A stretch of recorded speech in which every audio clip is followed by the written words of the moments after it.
Assalamualaikum warahmatullahi wabarakatuh.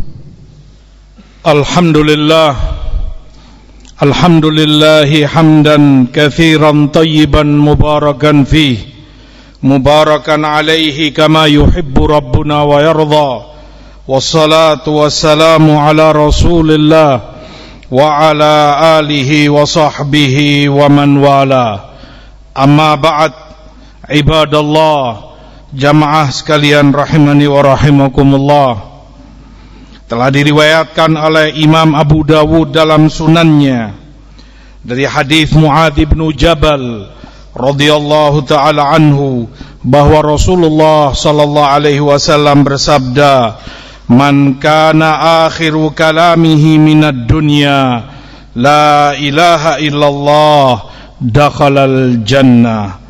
Barang siapa yang akhir perkataannya di dunia ini la ilaha illallah, maka dia pasti akan masuk jannah.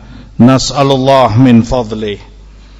Kenikmatan besar, taufik yang Allah berikan kepada seorang hamba, ditutup usianya dengan husnul khatimah, sehingga kalimatut tauhid itu yang terakhir terucap dari lisannya. Dengan demikian kita memahami bahwa lisan sangatlah penting menentukan apakah seorang hamba itu akan menjadi bahagia atau celaka karenanya. Seorang manusia tidaklah dihitung, tidaklah dinilai dari berat badannya, tidak pula dinilai dari warna kulitnya, tidak pula dari kaya atau miskinnya, tetapi apa yang ada dari lisannya, apa yang terucap dari mulutnya. Oleh sebab itu dahulu kala, semenjak dahulu para ulama sebutkan kamaluka fi kalamika, kamaluka, kesempurnaanmu ada pada ucapanmu, kamaluka, kesempurnaanmu, fi kalamika, ada pada tutur katamu. Jika yang engkau ucapkan kalimat-kalimat baik, jika yang keluar dari lisanmu, terucap di mulutmu ungkapan-ungkapan baik yang membuat senang orang lain, bahkan itu meridhokan Allah subhanahu wa ta'ala, maka disitulah kesempurnaanmu. Sebaliknya pun demikian, jika yang terucap oleh lisanmu kalimat-kalimat kotor, kata-kata yang tidak senonoh, orang saja malu untuk mendengarkannya, bagaimana engkau tega untuk mengucapkannya, maka tampak di situ bahwa kamu seorang manusia yang terlalu jauh dari kesempurnaan. Kamu manusia yang hina dina, yang menilai dan menentukan kesempurnaanmu adalah lisanmu sendiri. Ibadallah, jamaah rahimani wa rahimakumullah. Disebutkan oleh Imam Ibnul Qayyim rahimahullahu ta'ala, Allah menjadikan lisan satu-satunya anggota tubuh, merupakan anggota tubuh yang tidak ada tulang, tidak ada pula saraf, urat saraf padanya. Kenapa demikian? Agar lebih mudah gerakan-gerakan lisan tersebut. Oleh karena itu, membedakan lisan dari anggota tubuh yang lainnya. Tidak ada tulangnya dan tidak ada urat sarafnya, maka tidak akan kamu dapati dalam tubuhmu anggota tubuh apapun itu yang tidak mengenal capek, tidak mengenal kesal, tidak mengenal loyo, kecuali lisan, kecuali lidah.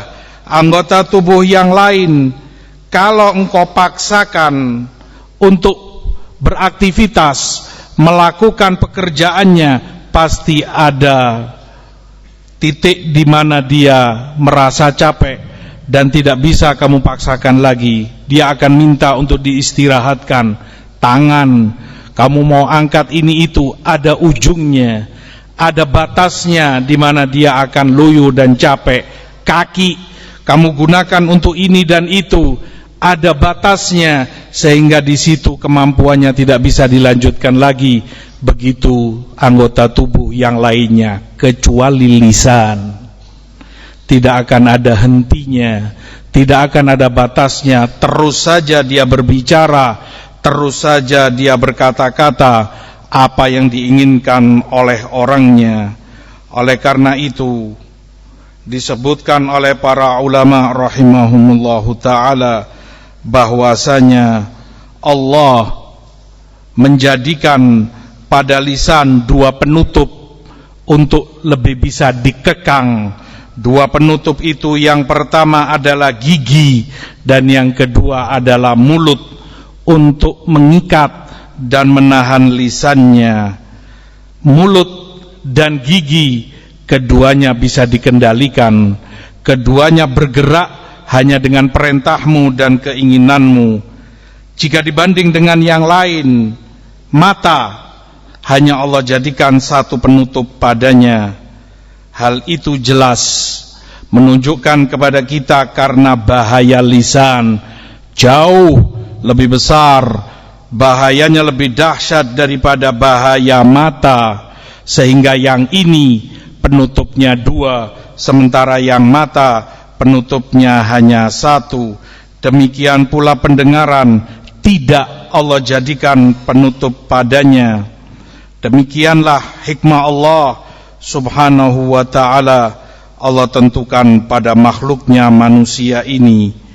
Dengan demikian, jika kamu mengamati orang buta sekalipun, dia tidak melihat, penglihatannya hilang, tidak bisa melihat apa-apa, tapi masih bisa untuk banyak berbicara semaunya, bahkan bicara sesuatu yang tidak patut dan tidak pantas untuk diucapkan walaupun dia buta.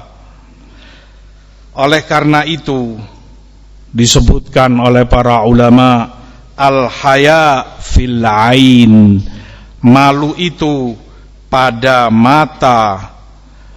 Karena jika seseorang punya mata, punya lisan, masih saja bisa berkata-kata yang tidak karuan dan tidak baik untuk diucapkan. Tapi jika matanya malu untuk melihat sesuatu dan itu tampak pada seseorang, dia akan menundukkan pandangannya, tidak akan mau melihat sesuatu yang tidak patut untuk dia lihat. Malu itu ada pada mata. Terbukti orang buta pun bisa tidak malu. Hilang matanya tapi tidak hilang rasa malunya, sehingga masih bisa berbicara sesuatu yang orang menilai itu kejelekan dan ucapan yang memalukan didengar oleh orang lain. Yang jelas penyakit dan bahaya dari lisan jauh lebih banyak, lebih berbahaya dari pendengaran maupun penglihatan. Dengan ini seorang mukmin hendaknya lebih waspada, lebih berjaga-jaga mengendalikan lisannya. Ucapkan yang baik, berbicaralah yang diridhai oleh Allah, berbicaralah sesuatu yang disenangi oleh orang lain. Tahan dan latih lisanmu untuk tidak berbicara, tidak terucap darinya kata-kata yang tidak baik, karena itu akan kamu pertanggungjawabkan semuanya di yaumul qiyamah. Baik itu umpatan, baik itu kedustaan, baik itu meledek, membuli temanmu dan yang lain sebagainya. Lisan adalah nilai dirimu, kesempurnaanmu ada pada lisanmu. Kamaluka fi kalamika. Aqulu ma tasma'un wastaghfirullah innahu huwal ghafurur rahim.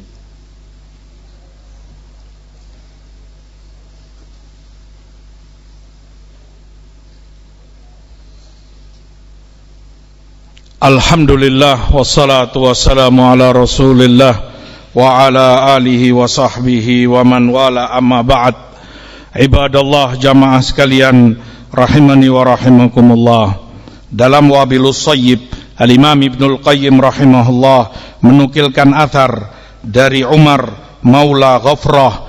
Beliau berkata, ketika di hari kiamat kelak penutup dibuka sehingga manusia semua pada tahu pahala ganjaran dari amal perbuatan mereka, akan tampak nyata di hari itu besar dan banyaknya amalan serta pahala yang didapati oleh mereka. Karena di dunia itu semua tertutup, tidak ada yang tahu seberapa besar pahalanya, tidak ada yang pernah tahu seberapa banyak pahala amalanmu. Tapi di hari kiamat itu dibuka, kata Umar Maula Ghafrah, maka mereka terkejut. Manusia semua terbelalak, terkejut saat melihat ternyata amalan mereka yang terbanyak amalannya, amalan mereka yang terbanyak pahalanya, amalan mereka yang terbesar pahala dan balasannya di sisi Allah adalah zikrullah, berzikir kepada Allah Subhanahu wa ta'ala. Maka semua pada menyesal dan pada berkata, seandainya saja kami banyak berzikir saat hidup dulu, karena itu amalan sangat ringan, sangat mudah untuk dilakukan. Dan ternyata sekarang hari ini dibuka, pahalanya terbesar dan terbanyak. Oleh karena itu, biasakan selalu basah lisanmu dengan zikrullah.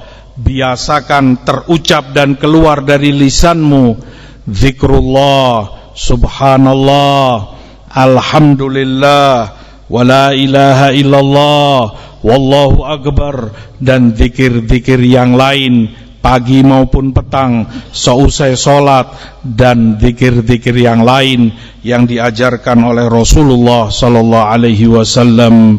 Mudah-mudahan Allah memberikan taufik kepada kita untuk termasuk orang-orang yang banyak berzikir kepadanya. Amin ya rabbal alamin. Wa sallallahu ala nabina Muhammad wa akhiru da'wana anil hamdulillah.